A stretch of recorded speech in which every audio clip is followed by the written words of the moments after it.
Commissioner Bynum has more than 25 years of experience linking education and training to business and industry needs, including port-related partnerships. And her focus has always been on developing jobs and building a well-trained workforce to fill those jobs. She completely understands the jobs available for women in our industry and the education necessary to be hired for those jobs. Please join me in welcoming Commissioner Luann Bynum. I'm going to turn it over to Luann now. Panelists, thank you for being here, and enjoy. Thank you very much. Can you all hear me okay? Yes, well, welcome. I'm so excited to present to you this amazing panel. I had a chance to spend some time with each one of them, and I think we've got such an exceptional panel. I'm thrilled to be able to introduce them. I'm going to introduce them very quickly, just their names, and then I'm going to have each one of them spend about 2 to 3 minutes talking about the responsibilities they have in their current position. And then we'll ask some questions later on and get into how they got there and some of the challenges and the opportunities they've had. So first of all, this is Nathalie Calderon. Where's Nathalie? Calderon Oropeza, CSU Maritime Academy and Senior Cadet and Chief of Staff for the CSU Associated Students. She'll talk about that a little later. We have Miss Robin Thorne. Robin is over there. She's a Chief Executive Officer of CTI Environmental, Inc. Dahlia Palson. Dahlia is with Pacific Maritime Association, and she's a labor relations representative. Captain Monica Rochester. She's captain of the port, U.S. Coast Guard Sector LA Long Beach, which goes all the way up the coast, so it isn't just LA Long Beach. And then Alejandra Itrón. Where's Alejandra? Yes, our Senior Communications Specialist and Communications Division at POLB. So could each of you just briefly, yes, just give them a hand.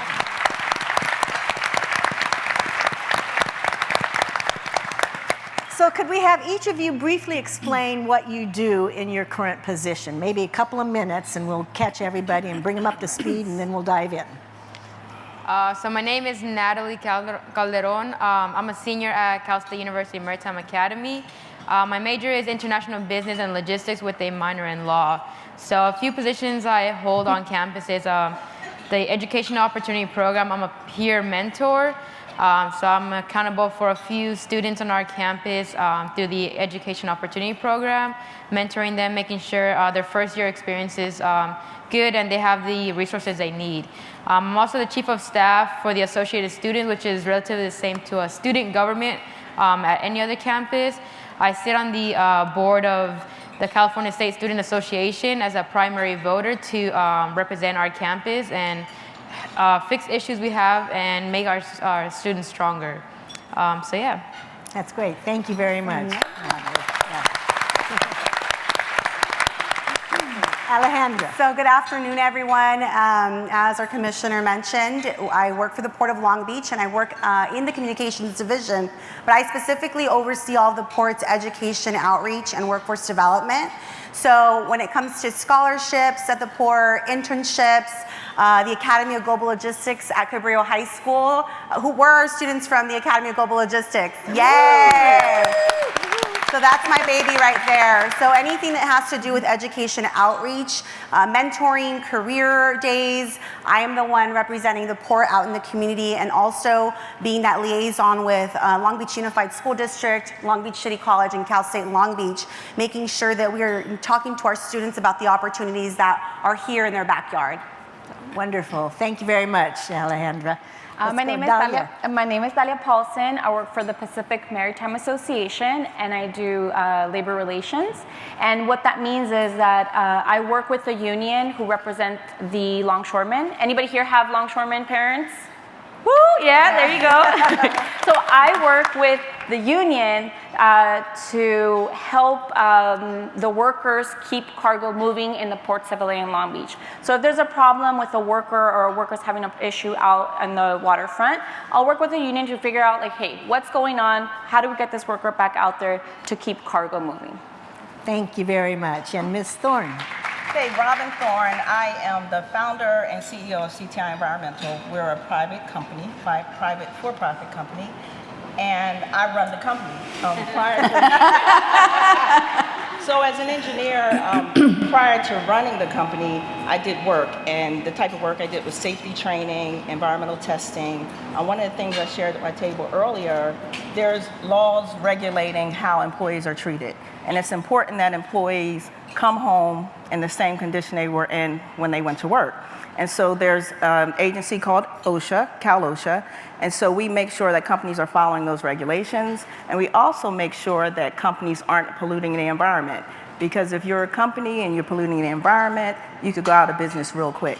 And so I learned a lot of that. I grew up in that industry, and then when I founded the company, I didn't have time to do the work. So now I hire people, I contract with other companies, I find work for CTI.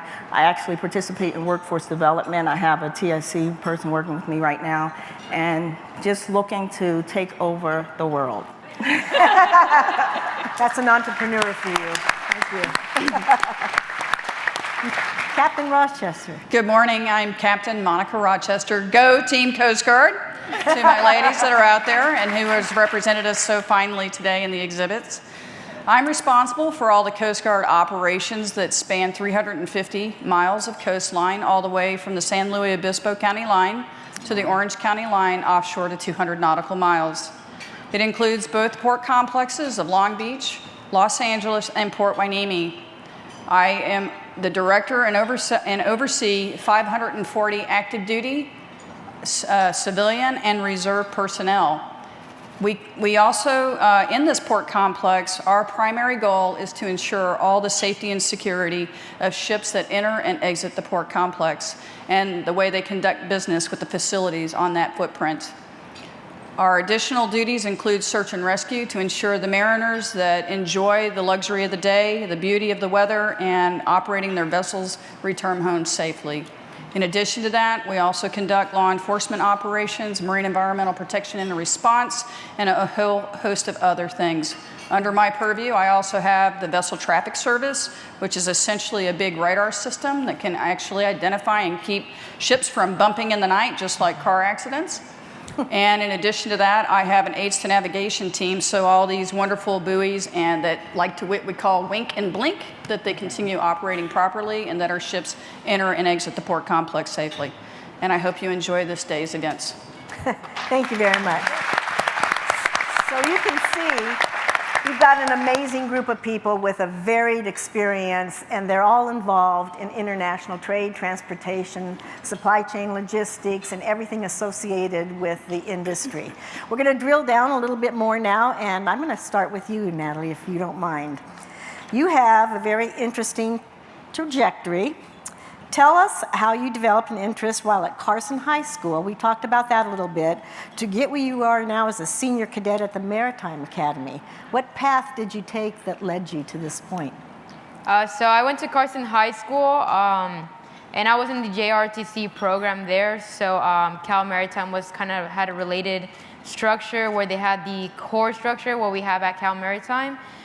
So those of you who are in JRTC, it's kind of a similar structure that you have, same discipline, the familiar surroundings environment. So I kind of went through that route, but I also grew up in the area where there's a lot of ports. I lived in Carson my whole life, so I had Port of Long Beach, Port of LA. Our school was split into different academies. So we had a Performing Arts Academy, a Global Academy, and an Environment Academy. Unfortunately, they put me into the Performing Arts Academy. I don't know why, and I didn't know how to transfer either. So all the environment and global had the opportunity to be a part of a program called ITEP. I'm pretty sure some of you are familiar, but this gives students opportunities to look in the outside world. And I did a lot of work with the ports. So I was always interested and curious what those opportunities were. So I went to Cal Maritime to look at those opportunities because a lot of students from ITEP came to Cal Maritime. And I always wondered why they went, what it was, and what the port was. So that's kind of how I got my interest in coming to Cal Maritime and working in the maritime industry. What do you plan to do after you graduate? So after graduation, I plan to either go to law school or graduate school and work through maritime law. I have different options. This past summer, I worked with Congresswoman Nanette Diaz-Barragan in her district office, and she represents a lot of the ports portions. So there I went to meetings and tours with the ports and saw a lot of interest and information that I actually want to do. So I think I want to do maritime law or work in public service relating to U.S. transportation. Wonderful. That's going to be something that we need all the time, is maritime law. Robin, I'm going to move to you. You're a very successful woman of color in a non-traditional career. Can you talk a little bit about what made you decide to get a chemical engineering degree? And how did you go from chemical engineering to be an entrepreneur and starting your own business? Oh, that's a loaded question. I'll do my best. It's a lifelong question. Well, the engineering interest was because of my love of math and science. You know, when you're in school, you're often asked, what do you like? What do you do well? And I did math well. And I was curious about science. I'm curious about how things worked, how particles came together, how when you take things apart, you know, what's the products, you know, the end product when you dissolve something. So just always really curious. And you can ask my mother, because she's in the audience with me. Where's your mother? Mom, wave. Stand up real quickly. Good job. She's here visiting me from Philadelphia. So engineering was like the natural thing for me to do outside of being a math teacher, which was my initial interest. But the numbers weren't enough. You know, I needed more than numbers. And it's interesting because when I always had a challenge with word problems. Like, I liked the math initially, but the word problems were a challenge. And as I went through my engineering curriculum, physics, that's all it is, a bunch of word problems. So I learned to love it. You know, I learned to love it after a while. And I find that sometimes we don't like something because it's difficult. Right? So I had a really good physics instructor. I learned it, and then I loved engineering even more. And the reason why I'm now the owner of my own company with all the challenges associated with that is because my mom always says that I was the different child. I think that's a compliment. But one of the things that I shared is that I always said yes. Right? When opportunities were presented, I said, sure, I'll try it. I'll try that too, and I'll try that too. And as a result, I've had a lot of different experiences in my life. And even when there was fear, you know, I always want to live my life without regrets. So even if there's that fear, it's just the courage to step out and try it anyway. And the thing that's beautiful, if it doesn't work, you could always stop or switch gears, you know? Right. And just having a support staff and people that support you, and if you make a mistake, they're not beating you up, but they're encouraging you and say, well, you know what, you were brave enough to try that. And fortunately, a lot of the things that I've tried, I've been successful at. So that's how I sit here before you on this panel, and I'm honored to be here, and thank you all for just being here, and thank all the panelists for being so awesome. Thank you very much. That's great. That's awesome. Yeah. Dahlia, when we talked, you shared with me that you were a rebellious teenager with purple hair that drove a muscle car. You also said that your goal at the time was to become a cleaning lady and have babies. She really said that. I really But here you are, a labor relations representative for a very well-known association, impressive association, Pacific Maritime Association. You obviously went in another direction. What happened? Well, similar to the other panelists here, I became part of ITEP. And so it's a program in high school. I had this plan in my head that I was gonna, have babies with my boyfriend who was a cholo. He was all cute. I wanted to bag clothes. And then my counselor was like, "No, Dahlia, you have to go to this ITEP program." And I was like, "Why?" And so he pushed me in there, and it was the best push ever, because instead of hanging out with my cholo friends, I was now going to field trips out at the port, learning about career opportunities, learning how to dress like this, leaving my Sharpie eyebrows behind. And I was exposed to a whole different career path, and I'm so lucky and so happy that I followed that path, because I learned about these amazing career opportunities, about women in the industry, and now I have this amazing, amazing career, and I have an amazing husband who also is here to back me up. And he's not a cholo. He is not a cholo. Although sometimes he acts like one, but I'm like, all right. But yeah, mentors happened, and now I'm here. And here you are. And here I am. That's amazing. Yeah, so I'm not quite sure what a Sharpie eyebrow is, but that's the okay boomer thing for me. Not Anyways. these, yeah. And let's see. Let's go to Captain Rochester again. Can you share with the audience how you called it the bottom of the pile, which I thought was an interesting term, in the Coast Guard to a commissioned officer overseeing, among other things, the largest port complex in North America. And that's your commissioned office, which we were vested by the President of the United States and Department of Homeland Security. How did that happen? I don't know. It's interesting. I always knew I wanted to serve. I had a relative that retired out of the Air Force, but serving was the motivation for me. It just felt natural, it felt right to be able to share experiences and help people grow along the way. And so I came from a fairly large family. I'm one of 8. Oh. And we would vacation on the coast. It was the most affordable vacation, a 1-bedroom motel in Galveston, Texas. And yeah, not a very pretty location. But nonetheless, the fun was the teamwork and the camaraderie with my brothers and sisters. And just right across the way was a Coast Guard unit. And so I saw a boat going back and forth one day, and what looked like a police car on the water with a blue light going and a siren going, and I'm like, wow, that looks really cool.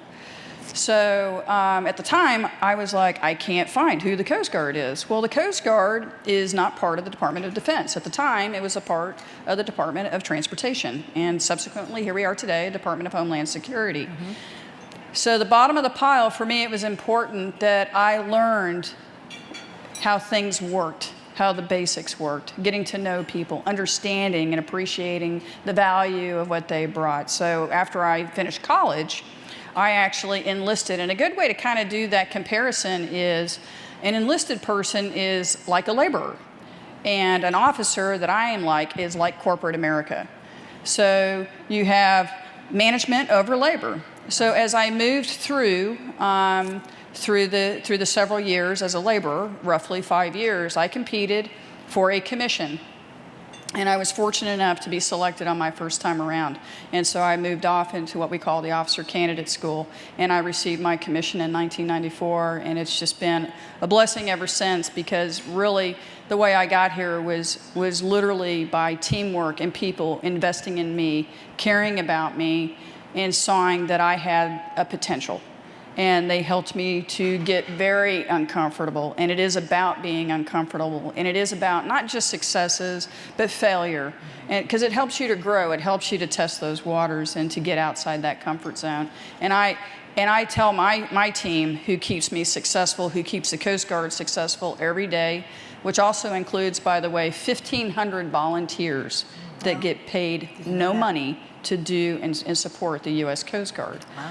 So that in itself, I tell my team, you're allowed to make mistakes. Own them, recognize them, learn from them, and then move on. Just try not to repeat them. And they're honest mistakes. And I have a friendly face in the crowd that I'm looking at right now, because I think she is 1 in a million, and she hangs the moon for me. And Lieutenant Commander Monica Villegas, who I've been fortunate enough to bring on our staff, and I've had the good fortune to work with for the last year, and has actually taught me a number of different things about people and human resources. So I'm very fortunate in that way. Very nice, very nice. Very nice. Lieutenant Villegas, where are you? That's great. I also want to give a shout out. Is Amy Grant here? Amy Grant heads ITAP, and she has a wonderful program, so I'm really pleased that you two mentioned that as well. Okay, Alejandra, we're going to go to you. I'm very familiar with the important work that you do at the port in educational outreach and workforce development. And I know you are incredibly passionate about it.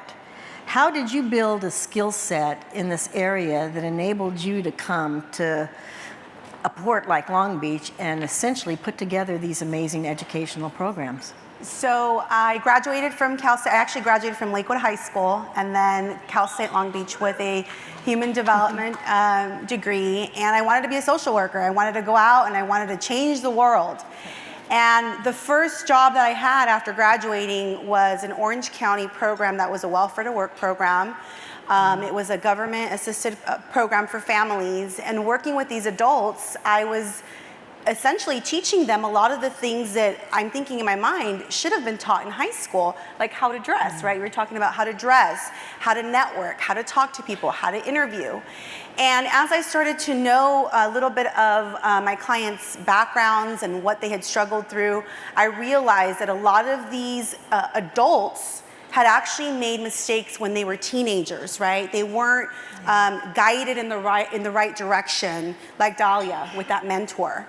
And I realized then that if I wanted to make an impact, I had to reach people during their high school, middle school years, even elementary years. Start exposing them to resources in their community. I was raised by a single mother who wanted the world for me. She wanted me to succeed, but she didn't have the resources. She didn't know what your A through G's are, or your FAFSA forms, right, to file for financial aid. So although you have parents at home that perhaps don't have a high school diploma or don't have a college degree, they want the best for you, but perhaps they may not be the person that you can get the resource from. So if I wanted to make a difference, I had to go and reach youth. And so I started working for Pacific Gateway. Some of you may have gone to their Youth Opportunity Center. And that's a workforce development in workforce arm development, of the yes. city. And I started working in both County. adult services and youth, and just giving workshops, simple workshops on interviewing techniques. Then you start seeing the impact that you're making, right? So I had workforce, community relations background, and when this job came up, it was everything I had ever imagined a job to be. Helping youth, guiding them. I had the opportunity to work with an amazing team. My boss, Mario Gonzalez at the time, he said, we're working with the school district, or he still is my boss, but at that time, 4 years ago when I got hired, we are going to launch this Academy of Global Logistics at Cabrillo High School that's gonna service close to 500 students. And I'm thinking to myself, how are we gonna do that, right? But this is why I love what I do, because of stories like Dahlia that say mentors can make a difference. And I was that student. My 11th grade year, I had no idea where I was going. I thought, well, maybe I'll go to college, maybe I'll just go take a makeup course. I like makeup. And then I had this one person at the Career Center. His name is Aaron Beasley. And he told me, do you have your A through G's? You should do this and you can qualify for that. And initially, I'm not gonna lie, I used to go see Aaron Beasley because he would get me a pass to get out of class. That is how I started going to see Aaron. He would say, if you stay with me and I'm gonna talk about all this stuff, I'll get you a pass to get to class late. I'm like, score, yes, right? So I would go see him once a week. He made me change the classes that I was taking to make sure that I was meeting, the A through G requirements. He said, you can do this, you can do this. And I emailed him about a year ago to tell him, you changed my life. And that is why I do what I do. Because people, now I'm gonna get choked up. Give me a second. Because people like Aaron Beasley changed my life, I want to be the one to change others.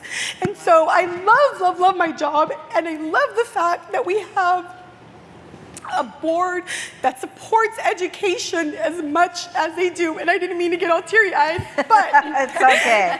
It's all right. So what I can tell you guys is take a business card, because you never know if the person sitting next to you is the person that is going to change your life. Bravo. Yes. Bravo. That was amazing. That was amazing. Now I need tissue. You can tell that she doesn't like her job at all. She doesn't like what she's doing. Okay, I think we've just got a couple of minutes. I'm going to real quickly go down and ask each one of you. And actually, this question came from Alejandra, which was a great question. She said, I asked her, I said, is there any question that I should ask that you can think of? And she said, yeah, if I could have gone back to my 18-year-old self and given myself some advice, what would I say to myself? So I'm going to ask all of you that, if you don't mind. And I'm going to start with Captain Rochester. And if you had a couple of things that you were going to say to your 18-year-old self that you would have been able to use, what would it be? I'm surprising you with that one, I'm sorry. Not at all. Listen to your parents. Good advice. Good advice.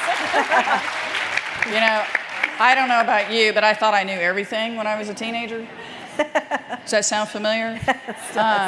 But you know, your parents have already experienced so much of life, and they have so many words of wisdom to share with you. Granted, they may not have the experience that you're having right now, but it is all relative. It is all comparative. And I think I would have, not only did I listen to my parents even more so, but I think I would have been a little bit more patient with myself. I think I would have taken a lot more risk. Take it when you're younger, because when you're older, it has a tendency to not be as forgiving. That's good advice. See these wrinkles? Thank you. That would be my words of wisdom. Listen to your parents. My mother is my mentor. She grew up on a farm in upstate New York. She left the farm at 17. This is 1949. She went to Boston, Massachusetts for school, and then went to New York City for work. And so she has been my inspiration, and she told me, you can do anything you want to do, and don't let anybody tell you differently. Great advice. Robin, what about you? Well, because my mother's here, I'll say listen to your parents. But I would say a lot of the success I've had has been because, like I said yes, but I didn't really plan a lot. So I would say be strategic, do research. You know, I was fortunate the wind blew me from Philadelphia to California, and that worked out.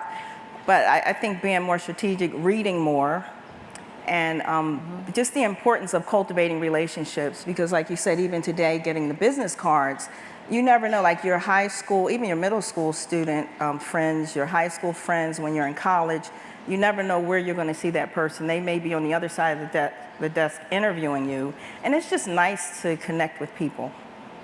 Great advice. Great advice. Thank you. Dahlia? Okay, I'm gonna say two things. One, don't be ghetto.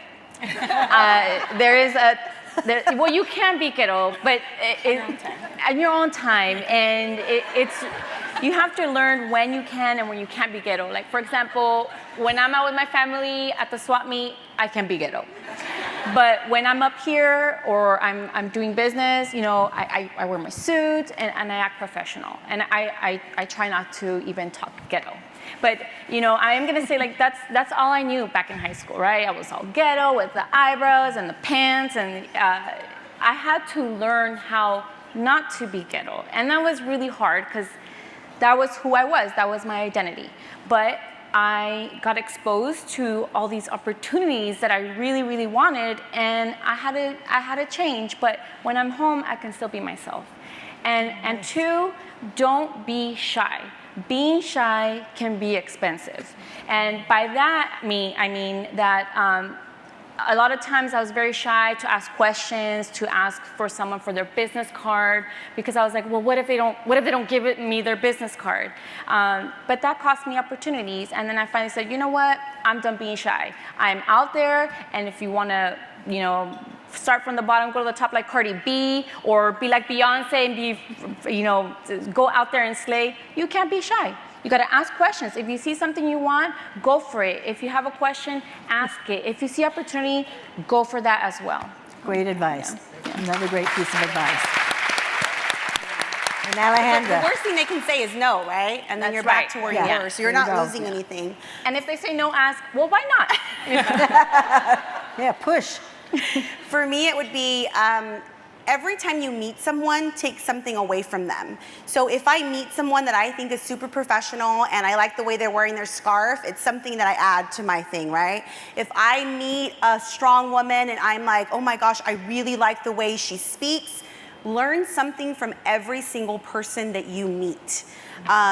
And I remember I had a captain, because at one point I worked at a police department too, and he said, learn how to read upside down. So when your boss is taking notes, you know what the question's gonna be that he's gonna ask you, right? So every time you meet someone, take something away from them. Take something away from them. Whether it be the way, like, oh my gosh, they really make an impact because they smell good and they have a good perfume, you know? Like, I wanna be like that.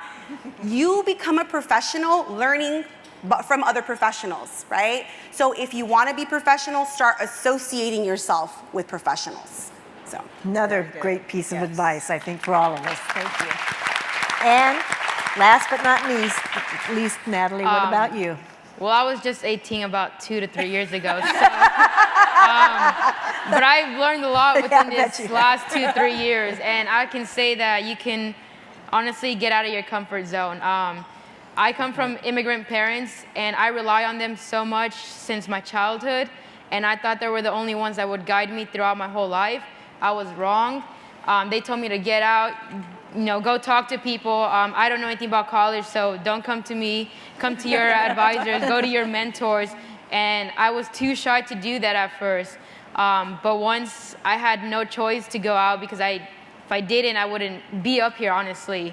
So I went out, spoke to mentors, my advisors, got resources, and that's why I'm up here, because I was out there getting out of my comfort zone.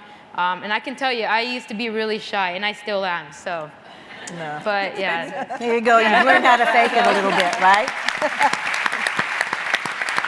Kerry, do we have time for any Q&A? Sure. Okay.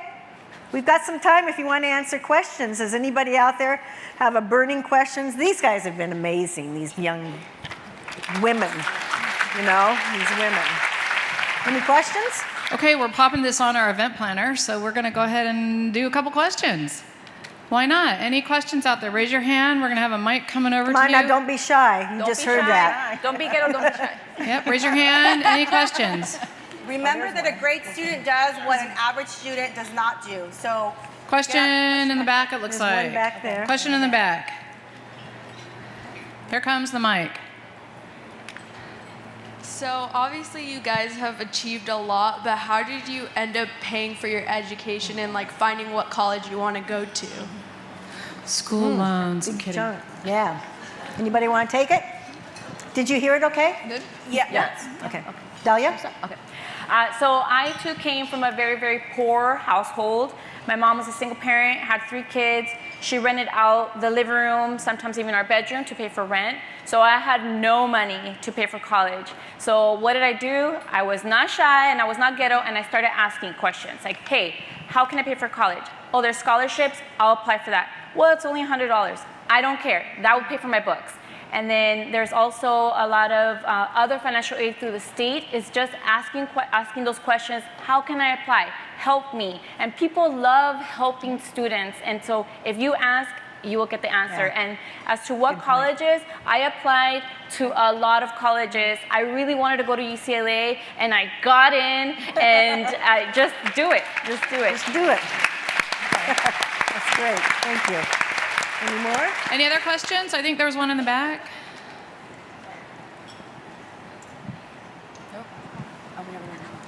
So this is for the woman that's on the Coast Guard. I was wondering if there's any specific like experience or things like that that could help you get on, because I'm definitely really interested in that.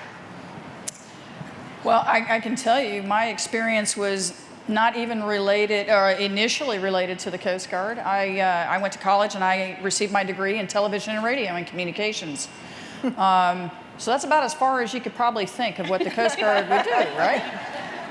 So when I enlisted immediately out of college, I went and I visited with a recruiter and I said, hey, what are some of the job opportunities, occupations?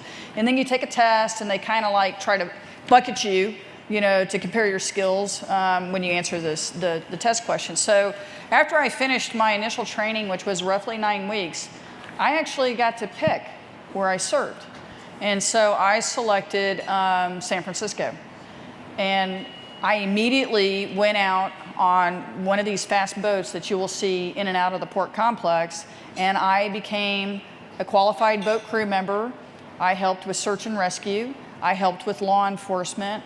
I helped with medical evacuations off of ships. In fact, one experience, we medevaced a Polish national off of what would have been called a communist bloc country at the time.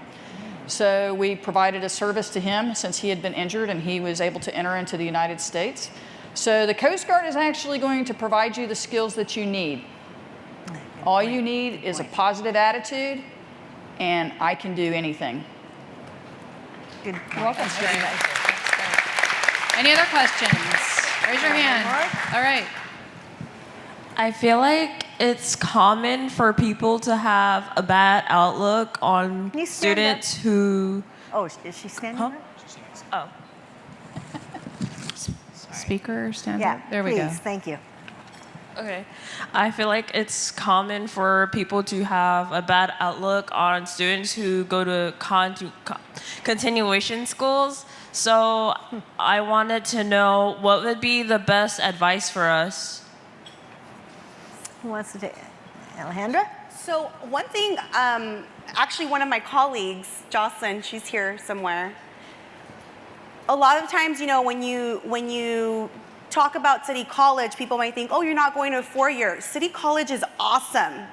And the one thing I didn't know is when you go to City College and you transfer your GPA, and correct me if I'm wrong, right? They take your GPA from there and not from your high school. And so it gives you an opportunity, right? Because you may not be as competitive because your GPA, your first 2 years may not have been as strong. So I would say, you know, and Commissioner, you can talk on this. This is a great opportunity. If you cannot right away get into a four-year, if that's what you're looking to do, City College is always such a great option. And don't feel like you are less than, because you are absolutely are not. It's just giving you a different opportunity. You're taking a different route. I think for a lot of us, these careers that we have never been straight. So you can start here and go, you know, here and then go back. And so don't feel like you are behind or you're less than. You're just starting a new episode at the continuation school. It's like you're starting with a new slate, right? Yeah, and one other quick piece of advice. The Long Beach College Promise and City College will pay for the first 2 years of your tuition free. So remember that. That's a really excellent program, a great way to get started. So Kerry, can I just add a quick comment to that lovely young lady that was asking about Coast Guard? You don't have to go to college to join the Coast Guard. You just finish high school and go talk to a recruiter, and you can do what I did. I just elected to go to college first. And we have so many people within the Coast Guard that that finish high school, go through a recruiter, go to training, and then they start taking online courses towards a college degree. So we have a very highly educated workforce, all the way from bachelor's, master's, PhDs, to Juris Doctors, to Masters of Laws. So yeah, the world is really your oyster. You can call it what you want to do. You're welcome. Okay, I think Mayor O'Neill had a question. Okay. Two ahead. Okay. All right. One back here. My question, okay. We're coming to you, Mayor, in just a moment. Okay. My question is very simple. Is there anything you ever regret not doing? Yes. Not participating in any school, like clubs, activities. That is an opportunity for you to start networking. Start in high school, start in middle school, participate, be part of, you go to college, sign up to be part of something. The more you do, the more you know, and the more people you get to know. Good piece of advice. I don't know anyone else on I think that's good. That's great advice. That's great. Okay, next question. Where are we going? Right here? Hi. I mean, obviously, you're very influential women. You own a business. So at any time in your life, have you come across where your male advocate has maybe not treated you too well? And if that has occurred, how did you overcome that, or how did you? Let me just say, Yes. no woman in this room has ever experienced that. Okay. Well, I get that a lot Male because colleagues treating you so I'm an maybe not engineer, well. but I'm also a general engineering contractor. So I'm licensed by the state to knock down buildings and haul dirt. And so there are a lot of men in that field, and oftentimes when I show up at the job, they're wondering why I'm there. So I'm not only am I a woman, but a woman of color and the boss. But one of the things that I do is I walk with my head held high because I work very hard to earn this position. And so, and my,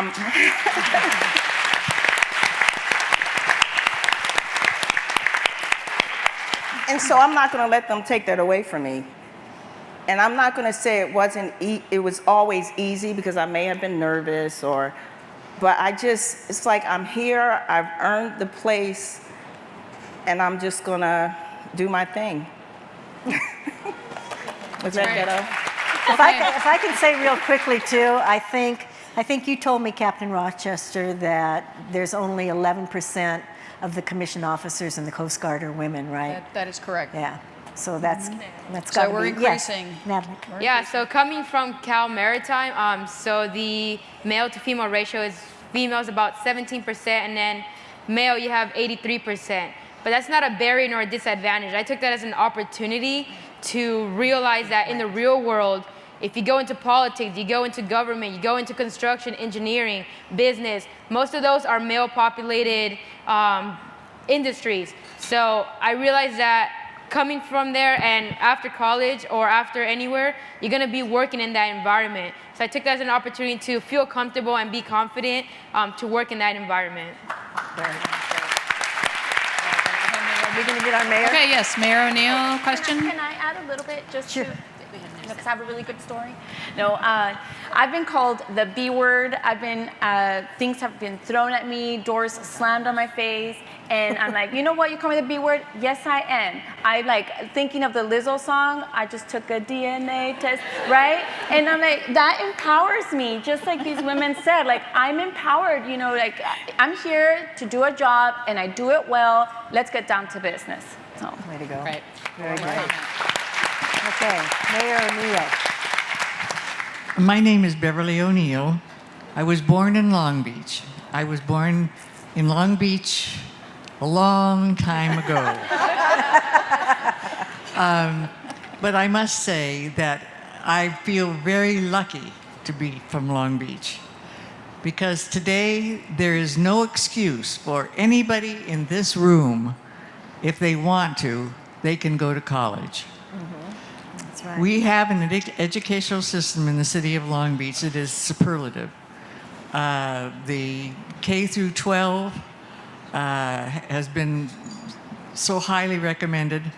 But at Long Beach City College, now if you say, I want to go to USC, well, I couldn't have gone to USC. I want to go to Stanford. Oh, ha, ha, ha, ha. When I graduated from Poly High School, I didn't know what I wanted to do. I wanted to be a singer. Well, that didn't last real long. But in high school, it was really good. But so I went to Long Beach City College. And at Long Beach City College, I got involved in things outside of the classroom, whoever mentioned about talking. And I all of a sudden, I wasn't shy. And I ran for an office. And I got elected, and I thought, whoa, this is really interesting. And it's kind of like somebody voted for me. And I found me in the 2 years I was there. And Cal State Long Beach had just opened. So that's ancient history. And so I'm part of that. And my husband and I, who both went to Poly, went to Cal State Long Beach. Got our master's degree there.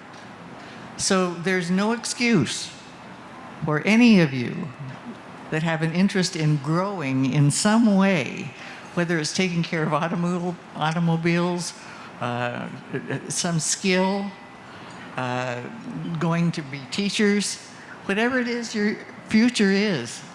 You have, in Long Beach, the ability to do that. And if you show you're interested in it, they had programs. College Promise is one of the first things that have happened, and now all of the schools in the state are interested in. What is that again? Which is helping students like all of us to get to the next level, or just to be different, to have knowledge of the world. And so I've been giving out I love Long Beach buttons now for a long time, because I want people to realize that we're living in a place where you do have the opportunity. It's there. I could preach for a long time. Thank you very much. So let me just say, I think we'll do. I just do want to. one more. I want to just acknowledge someone who's sitting at my table. She was sharing that she's the only female in her electrical program when she goes into class. Do you mind standing up? I want to acknowledge you because she's an example of stepping outside of that comfort zone. Very good. Well, I want to thank all of you. You've been such an amazing panel. I think you've energized us. We're in a good place. We should all be very proud of what you've done. Can you please give them a really warm thank you in that? Woohoo!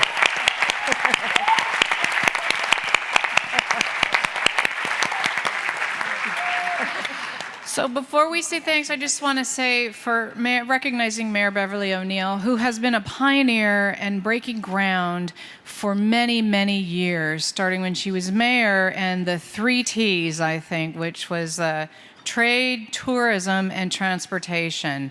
And Mayor O'Neill is responsible for taking Long Beach from the Navy age and moving it into the place that it is today. And she deserves all of our respect. And thank you, Mayor.